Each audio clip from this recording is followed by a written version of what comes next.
ओम नमो भगवते वासुदेवाय। हरे कृष्णा। प्रेम से बोलिए प्रथम पूज्य गणेश भगवान की जय। श्री सत्यनारायण भगवान की जय। नमस्कार भक्तगण, भगवान श्री सत्यनारायण की कृपा आप सभी पर बनी रहे। आइए पूर्णिमा के शुभ अवसर पर हम श्रवण करते हैं श्री सत्यनारायण व्रत की पावन कथा का। सर्वप्रथम आप सभी को अगहन पूर्णिमा यानी कि मार्गशीर्ष पूर्णिमा और अन्नपूर्णा जयंती की हार्दिक शुभकामनाएं। आइए श्रवण करते हैं मार्गशीर्ष पूर्णिमा के पावन अवसर पर भगवान श्री सत्यनारायण की पावन कथा का। पूर्णिमा के दिन अगर सत्यनारायण भगवान की कथा का श्रवण किया जाए तो बहुत ही शुभ और फलदायी होता है। सत्यनारायण कथा करने से हजारों वर्षों के यज्ञ के बराबर का फल मिलता है। सत्यनारायण कथा को सुनने से सौभाग्य की प्राप्ति होती है। पौराणिक कथा के अनुसार सत्यनारायण कथा को सुनने वाले को उपवास अवश्य करना चाहिए। उपवास रखकर श्री सत्यनारायण भगवान की कथा करना अत्यंत फलदायी और शुभ होता है और इस कथा को करने मात्र से और इस कथा का श्रवण करने से भगवान श्री हरि विष्णु अपने भक्तों की सभी मनोकामनाएं पूर्ण करते हैं। प्रेम से बोलिए श्री सत्यनारायण भगवान की जय। आइए भगवान श्री सत्यनारायण का स्मरण करते हुए सुनते हैं प्रथम अध्याय की कथा। प्रेम से बोलिए श्री सत्यनारायण भगवान की जय। एक समय की बात है, नैमिषारण्य तीर्थ में शौनक आदि 88,000 ऋषियों ने श्री सूत जी महाराज से पूछा, हे प्रभु, इस कलयुग में वेद विद्या रहित मनुष्यों को प्रभु भक्ति किस प्रकार मिल सकती है तथा उनका उद्धार कैसे होगा।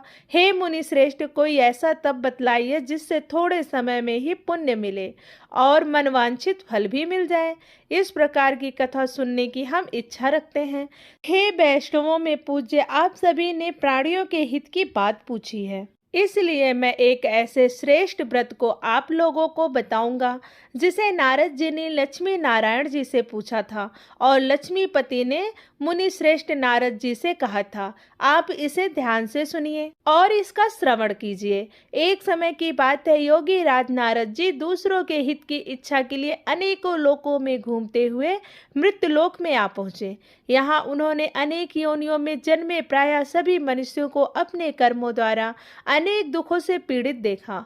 उनका दुख देख नारद जी सोचने लगे कि कैसा यत्न किया जाए जिसके करने से निश्चित रूप से मानव के दुखों का अंत हो जाए। इसी विचार पर मनन करते हुए वह विष्णु लोक में गए। वहां वह देवों के इस नारायण की स्तुति करने लगे, जिनके हाथों में शंख चक्र गदा और पद्म थे, गले में वरमाला पहने हुए थे। भगवान की स्तुति करते हुए नारद जी बोले, हे भगवान, आप अत्यंत शक्ति से संपन्न हैं। मन तथा वाणी भी आपको नहीं पा सकती है। आपका आदि मध्य तथा अंत नहीं है। निर्गुण स्वरूप सृष्टि के कारण भक्तों के दुख को दूर करने वाले हैं। आपको मेरा नमस्कार है। नारद जी की स्तुति सुन विष्णु भगवान बोले, हे मुनि श्रेष्ठ, आपके मन में क्या बात है? आप किस काम के लिए पधारे हैं, उसे निसंकोच कहो। इस पर नारद मुनि बोले कि मृत्युलोक में अनेक योनियों में जन्मे मनुष्य अपने कर्मों के द्वारा अनेक दुख से दुखी हो रहे हैं। हे भगवान, आप मुझ पर दया रखते हैं तो बताइए कि वो मनुष्य थोड़े प्रयास से ही अपने दुखों से कैसे छुटकारा पा सकते हैं। नारद मुनि के मुख से यह बात सुनकर श्री हरि बोले, हे नारद, मनुष्यों की भलाई के लिए तुमने बहुत अच्छी बात पूछी है। जिसके करने से मनुष्य मोह से छूट जाता है, वह बात मैं कहता हूँ, उसे सुनो। स्वर्गलोक व मृत्युलोक दोनों लोकों में एक दुर्लभ उत्तम व्रत है जो पुण्य देने वाला है। आज प्रेमवश होकर मैं तुमसे कहता हूँ, श्री सत्यनारायण भगवान का यह व्रत अच्छी तरह विधान पूर्वक करके मनुष्य तुरंत ही यहाँ सुख भोग कर मरने पर मोक्ष को प्राप्त होता है। श्री हरि के वचन सुन नारद जी बोले कि उस व्रत का फल क्या है और उसका विधान क्या है? यह व्रत किसने किया था? इस व्रत को किस दिन करना चाहिए? सभी कुछ विस्तार पूर्वक बताइए। नारद जी की बात सुनकर श्री हरि बोले, दुख व शोक को दूर करने वाला, यह सभी स्थानों पर विजय दिलाने वाला है। मानव को भक्ति व श्रद्धा के साथ शाम को श्री सत्यनारायण की पूजा धर्म परायण होकर ब्राह्मणों व बंधुओं के साथ करनी चाहिए। भक्ति भाव से नैवेद्य, केले का फल, घी, दूध और गेहूं का आटा सवाय लें। गेहूं के स्थान पर साठी का आटा, शक्कर तथा गुड़ लेकर वह सभी भक्षण योग्य पदार्थों को मिलाकर भगवान का भोग लगाएं और ब्राह्मणों सहित बंधु बांधुओं को भी भोजन कराएं। उसके बाद स्वयं भोजन करें। भजन कीर्तन के साथ भगवान की भक्ति में लीन हो जाएं। इस तरह के सत्यनारायण भगवान का यह व्रत करने पर मनुष्य की सारी इच्छाएं निश्चित रूप से पूरी होती हैं। इस कलिक काल अर्थात कलयुग में मृत्युलोक में मोक्ष का यही एक सरल उपाय बताया गया है। श्री सत्यनारायण व्रत कथा का प्रथम अध्याय संपूर्ण हुआ। प्रेम से बोलिए श्री सत्यनारायण भगवान की जय। आइए अब सुनते हैं दूसरा अध्याय। सूत जी बोले, हे ऋषियों, जिसने पहले समय में इस व्रत को किया था उनका इतिहास कहता हूँ। ध्यान से सुनो। सुंदर काशीपुरी नगरी में एक अत्यंत निर्धन ब्राह्मण रहता था। भूख प्यास से परेशान वह धरती पर घूमता रहता था। ब्राह्मणों से प्रेम करने वाले भगवान ने एक दिन ब्राह्मण का वेश धारण कर उनके पास जाकर पूछा, हे विप्र, नित्य दुखी होकर तुम पृथ्वी पर क्यों घूमते हो? दीन ब्राह्मण बोला, मैं निर्धन ब्राह्मण हूँ, भिक्षा के लिए धरती पर घूमता हूँ। हे भगवान, यदि आप इसका कोई उपाय जानते हो तो बताइए। वृद्ध ब्राह्मण कहता है कि सत्यनारायण भगवान मनवांछित फल देने वाले हैं, इसलिए तुम उनका पूजन करो। इसे करने से मनुष्य सभी दुखों से मुक्त हो जाता है। वृद्ध ब्राह्मण का रूप धारण करके आए सत्यनारायण भगवान उस निर्धन ब्राह्मण को व्रत का सारा विधान बताकर अंतर्ध्यान हो गए। ब्राह्मण मन ही मन सोचने लगा कि जिस व्रत को वृद्ध ब्राह्मण करने को कह के गया है, मैं उसे जरूर करूँगा। यह निश्चय करने के बाद उसे रात में नींद नहीं आई। वह सवेरे उठकर सत्यनारायण भगवान के व्रत का निश्चय कर भिक्षा के लिए चला गया। उस दिन निर्धन ब्राह्मण को भिक्षा में बहुत धन मिला, जिससे उसने बंधु बांधुओं के साथ मिलकर श्री सत्यनारायण भगवान का व्रत संपन्न किया। भगवान सत्यनारायण का व्रत संपन्न करने के बाद वह निर्धन ब्राह्मण सभी दुखों से छूट गया और अनेक प्रकार की संपत्तियों से युक्त हो गया। इसी समय से यह ब्राह्मण हर माह इस व्रत को करने लगा। इस तरह से सत्यनारायण भगवान के व्रत को जो मनुष्य करेगा वह सभी प्रकार के पापों से छूटकर मोक्ष को प्राप्त होगा। जो मनुष्य इस व्रत को करेगा वह भी सभी दुखों से मुक्त हो जाएगा। सूत जी बोले कि इस तरह से नारद जी ने नारायण जी का कहा हुआ श्री सत्यनारायण व्रत को मैंने तुमसे कहा। हे विप्रो, मैं अब और क्या कहूँ? ऋषि बोले, हे मुनिवर, संसार में उस विप्र से सुनकर और किस किस ने इस व्रत को किया, हम सब इस व्रत को सुनना चाहते हैं। इसके लिए हमारे मन में श्रद्धा का भाव है। सूत जी बोले, हे मुनियों, जिस जिसने इस व्रत को किया वे सब सुनो। एक समय वही विप्र धन व ऐश्वर्य के अनुसार अपने बंधु बांधुओं के साथ इस व्रत को करने के लिए तैयार हुआ। उसी समय एक लकड़ी बेचने वाला बूढ़ा आदमी आया और लकड़ियां बाहर रखकर अंदर ब्राह्मण के घर में गया।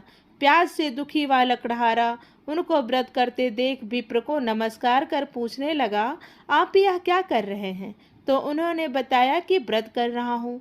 इसे करने से क्या फल मिलेगा, कृपया मुझे भी बताइए। ब्राह्मण ने कहा कि सब मनोकामनाओं को पूरा करने वाला यह सत्यनारायण भगवान का व्रत है। इसकी कृपा से ही मेरे घर में धन धान्य आदि की वृद्धि हुई है।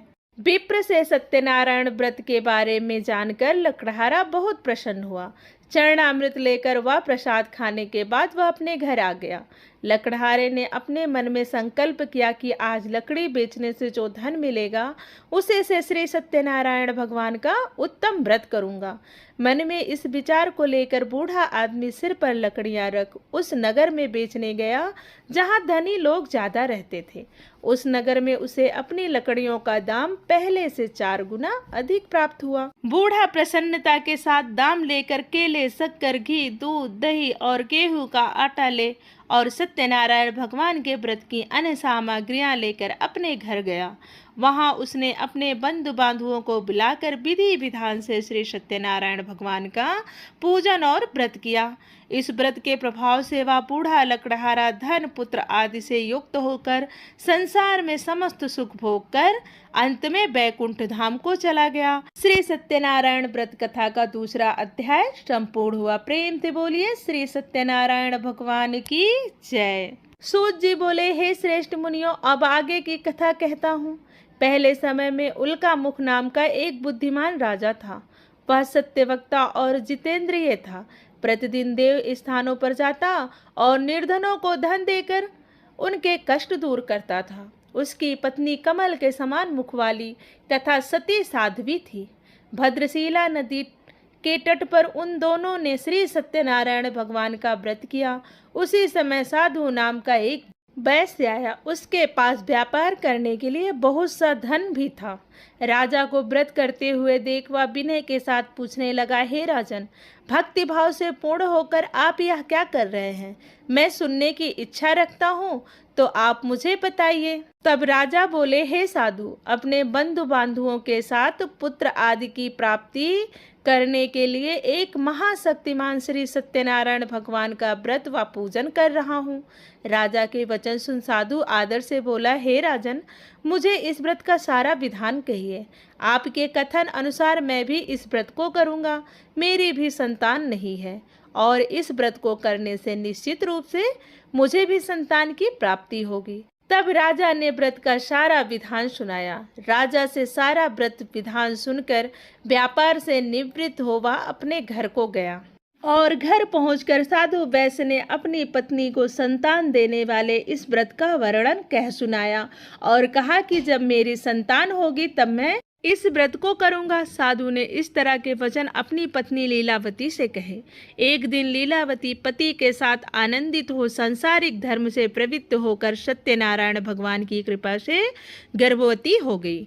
10वें महीने में उसके गर्भ से एक सुंदर कन्या ने जन्म लिया। दिनों दिन वह ऐसे बढ़ने लगी जैसे शुक्ल पक्ष का चंद्रमा बढ़ता है। माता पिता ने अपनी कन्या का नाम कलावती रखा। एक दिन लीलावती ने मीठे शब्दों में अपने पति को याद दिलाया कि आपने सत्यनारायण भगवान के जिस व्रत को करने का संकल्प लिया था उसे करने का समय आ गया है। आप इस व्रत को करिए। साधु बोला कि हे प्रिय, इस व्रत को मैं उसके विवाह पर करूंगा। इस प्रकार अपनी पत्नी को आश्वासन देकर वह नगर को चला गया। कलावती पिता के घर में रहकर वृद्धि को प्राप्त हो गई। साधु ने एक बार नगर में अपनी कन्या को सखियों के साथ देखा तो तुरंत ही दूत को बुलाया और कहा कि मेरी कन्या के योग्य वर देख कर आओ। साधु की बात सुनकर दूत कंचन नगर में पहुंचा और वहां देखभाल कर लड़की को सुयोग्य वणिक पुत्र को ले आया। सुयोग्य लड़के को देख साधु ने बंधु बांधुओं को बुलाकर अपनी पुत्री का विवाह कर दिया। लेकिन दुर्भाग्य की बात यह कि साधु ने अभी भी श्री सत्यनारायण भगवान का व्रत नहीं किया। साधु के बार बार श्री सत्यनारायण भगवान के व्रत न किए जाने पर श्री सत्यनारायण भगवान क्रोधित हो गए और श्राप दिया कि साधु को अत्यधिक दुख मिले। अपने कार्य में कुशल साधु बनिया जमाई को लेकर समुद्र के पार स्थित होकर रत्नापुर नगर में गया। वहां जाकर दामाद ससुर दोनों मिलकर चंद्रकेतु राजा के नगर में व्यापार करने लगे। एक दिन भगवान सत्यनारायण की माया से एक चोर राजा का धन चुराकर भाग रहा था। उसने राजा के सिपाहियों को अपना पीछा करते देख चुराया हुआ धन वहां रख दिया जहां साधु अपने जमाई के साथ ठहरा हुआ था। राजा के सिपाहियों ने साधु वैश्य के पास राजा का धन पड़ा देखा तो वह ससुर जमाई दोनों को बांधकर प्रसन्नता के साथ राजा के पास ले गया और कहा कि उन दोनों चोरों को हम पकड़ कर लाए हैं। आप आगे की कार्यवाही करने की हमें आज्ञा दें। राजा की आज्ञा से उन दोनों को कठिन कारावास में डाल दिया गया और उनका सारा धन भी उनसे छीन लिया गया। श्री सत्यनारायण भगवान से श्राप से साधु की पत्नी भी बहुत दुखी हुई। घर में जो धन रखा था उसे चोर चुरा ले गए। शारीरिक तथा मानसिक पीड़ा व भूख प्यास से अति दुखी हो अन्न की चिंता में कलावती ब्राह्मण के घर गई। वहां उसने श्री सत्यनारायण भगवान का व्रत होते देखा, फिर कथा भी सुनी। वह प्रसाद ग्रहण कर वह रात को घर वापिस आई। माता के कलावती से पूछा कि हे पुत्री, तुम अब तक कहाँ थी? तेरे मन में क्या है? कलावती ने अपनी माता से कहा, हे माता, मैंने एक ब्राह्मण के घर में श्री सत्यनारायण भगवान का व्रत देखा। कन्या के वचन सुन लीलावती भगवान के पूजन की तैयारी करने लगी। लीलावती ने परिवार व बंधुओं सहित सत्यनारायण भगवान का पूजन किया और उसने वर मांगा कि मेरे पति तथा जमाई शीघ्र घर आ जाएं। साथ ही यह भी प्रार्थना की कि हम सबका अपराध आप क्षमा करें। श्री सत्यनारायण भगवान इस व्रत से संतुष्ट हो गए और राजा चंद्रकेतु को सपने में दर्शन दे कहा, हे राजन, तुम उन दोनों वैश्यों को छोड़ दो और तुमने उनका जो धन लिया है उसे वापस कर दो। अगर ऐसा नहीं किया तो मैं तुम्हारा धन, राज्य व संतान सभी को नष्ट कर दूंगा। राजा को यह सब कहकर भगवान अंतर्ध्यान हो गए। प्रातःकाल सभा में राजा ने अपना सपना सुनाया। फिर बोले कि बड़ी पुत्रों को कैद से मुक्त कर सभा में लाओ। दोनों ने आते ही राजा को प्रणाम किया। राजा मीठी वाणी में बोला, हे महानुभावों, भाग्यवश ऐसा कठिन दुख तुम्हें प्राप्त हुआ है, लेकिन अब तुम्हें कोई भय नहीं है। ऐसा कहकर राजा ने उन दोनों को नए वस्त्र आभूषण भी पहनाए और जितना धन उनका लिया था उससे दोगुना धन वापस कर दिया। दोनों वैश्य अपने चल दिए। श्री सत्यनारायण व्रत कथा का 3रा अध्याय संपूर्ण हुआ। प्रेम से बोले श्री सत्यनारायण भगवान की जय। सूत जी बोले, वैश्य ने मंगलाचार कर अपनी यात्रा आरंभ की और अपने नगर की ओर चल दिए। उसके थोड़ी दूर जाने पर भगवान सत्यनारायण ने सोचा, क्यों ना अब इस वैश्य की परीक्षा ली जाए। भगवान सत्यनारायण ने दंडी वेश धारण किया और उनसे पूछा, हे साधु, तेरी नाव में क्या है? अभिक वाणी बड़ी हंसता हुआ बोला, हे दंडी, आप क्यों पूछते हो? क्या धन लेने की इच्छा है? मेरी नाव में बेल व पत्ते भरे हुए हैं। वैश्य के कठोर वचन सुन भगवान बोले, तुम्हारा वचन सत्य हो। दंडी ऐसे वचन कहकर वहां से दूर चले गए। कुछ दूर जाकर समुद्र के किनारे बैठ गए। दंडी के जाने के बाद साधु वैश्य ने नित्य क्रिया के पश्चात नाव को ऊंची उठते देखकर अचंभा माना और नाव में बेल पत्ते आदि देख वह मूर्छित हो जमीन पर गिर पड़ा। मूर्छा खुलने पर वह अत्यंत शोक में डूब गया।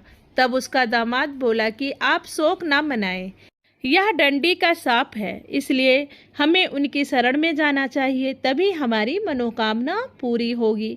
दामाद की बात सुनकर वह दंडी के पास पहुंचा और अत्यंत भक्तिभाव से नमस्कार करके बोला, मैंने आपसे जो जो असत्य वचन कहे थे उसके लिए मुझे क्षमा कर दें।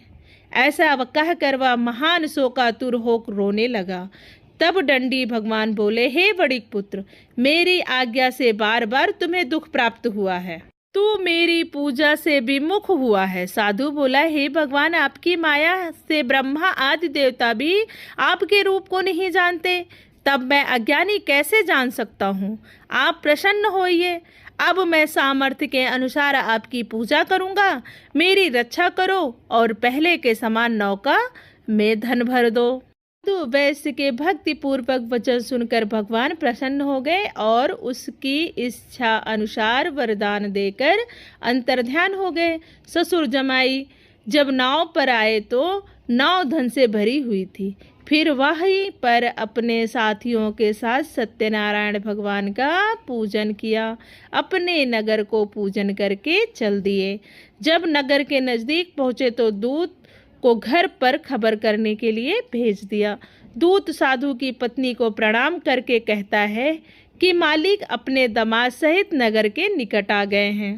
दूत की बात सुन साधु की पत्नी लीलावती से बड़े हर्ष के साथ सत्यनारायण भगवान का पूजन कर रही अपनी पुत्री कलावती से कहा कि मैं अपने पति के दर्शन को जाती हूँ, तू कार्य पूर्ण कर शीघ्र आ जा। माता के ऐसे वचन सुन कलावती जल्दी में प्रसाद छोड़कर अपने पति के पास चली गई।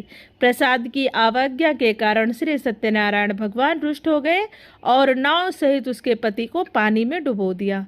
कलावती अपने पति को वहां ना पाकर रोती हुई जमीन पर गिर पड़ी। नौका को डूबा हुआ देख वह कन्या को रोता हुआ देख साधु दुखी होकर बोला, हे प्रभु, मुझसे तथा मेरे परिवार से जो भूल हुई है उसे क्षमा करें। साधु के दीन वचन सुनकर श्री सत्यनारायण भगवान प्रसन्न हो गए और आकाशवाणी हुई, हे साधु, तेरी कन्या मेरे प्रसाद को छोड़कर आई है, इसलिए उसका पति अदृश्य हो गया है। यदि वह घर जाकर प्रसाद खाकर लौटती है तो उसका पति अवश्य मिलेगा। ऐसी आकाशवाणी सुन कलावती घर तुरंत पहुंचकर प्रसाद खाती है और फिर आकर अपने पति के दर्शन करती है। उसके बाद साधु अपने बंधु बांधवों से श्री सत्यनारायण भगवान का विधि विधान से पूजन करता है। इस लोक में सुख भोग कर अंत में स्वर्गलोक को प्राप्त होता है। श्री सत्यनारायण व्रत कथा का 4था अध्याय संपूर्ण हुआ। प्रेम से बोलिए श्री सत्यनारायण भगवान की जय। सूत जी बोले, हे ऋषियों, मैं और भी एक कथा सुनाता हूँ, उसे भी ध्यान पूर्वक सुनो। प्रजा पालन में लीन तुंगध्वज नाम का एक राजा था। उसने भी भगवान का प्रसाद त्याग कर बहुत ही दुख उठाया था। एक बार वन में जाकर वन्य पशुओं को मारकर वह बड़ के पेड़ के नीचे आया। वहां उसने ग्वालों को भक्ति भाव से अपने बंधु बांधवों सहित सत्यनारायण भगवान का पूजन करते देखा। अभिमानवश राजा ने उन्हें देखकर भी पूजा स्थान पर नहीं गया और ना ही उसने भगवान को नमस्कार किया। ग्वालों ने राजा को प्रसाद दिया, लेकिन उसने वह प्रसाद नहीं खाया और प्रसाद को वहीं छोड़कर अपने नगर को चला गया। जब वह नगर में पहुंचा तो वहां सब कुछ तहस नहस हुआ पाया, तो वह शीघ्र ही समझ गया कि यह सब भगवान ने किया है। वह दोबारा ग्वालों के पास पहुंचा और विधि पूर्वक पूजा के प्रसाद को खाया तो श्री सत्यनारायण भगवान की कृपा से सब कुछ पहले जैसा हो गया। दीर्घ काल तक सुख भोगने के बाद मरणों उपरांत उसे स्वर्गलोक की प्राप्ति हुई। तो मनुष्य इस परम दुर्लभ व्रत को करेगा तो भगवान सत्यनारायण की अनुकंपा से उसे धन धान्य की प्राप्ति होगी। निर्धन धनी हो जाता है और भय मुक्त हो जीवन जीता है। संतानहीन मनुष्य को संतान सुख मिलता है और सारे मनोरथ पूर्ण होने पर मानव अनंत काल में बैकुंठ धाम को जाता है। सूत जी बोले, जिन्होंने पहले इस व्रत को किया है, अब उनके दूसरे जन्म की कथा कहता हूँ। वृद्ध सतानंद ब्राह्मण ने सुदामा का जन्म लेकर मोक्ष की प्राप्ति की। लकड़हारे ने अगले जन्म में निषाद बनकर मोक्ष प्राप्त किया। उल्का मुख नाम का राजा दशरथ होकर बैकुंठ को गए। साधु नाम के वैश्य ने मोरत ध्वज बनकर अपने पुत्र को आरे से चीरकर मोक्ष पाया। महाराज त्वंगध्वज ने स्वयंभू होकर भगवान में अभियुक्त हो कर्म कर मोक्ष पाया। 5वां अध्याय संपूर्ण हुआ। प्रेम से बोलिए श्री सत्यनारायण भगवान की जय। भगवान श्री हरि विष्णु की जय। लक्ष्मी माता की जय। आज श्रवण किया हमने श्री सत्यनारायण भगवान की पावन कथा का। अगर आपको कथा अच्छी लगी हो तो प्लीज वीडियो को लाइक कीजिए, शेयर कीजिए और चैनल को जरूर सब्सक्राइब कर लीजिए ताकि सभी व्रत त्योहारों की कथा आपको आसानी से मिल सके।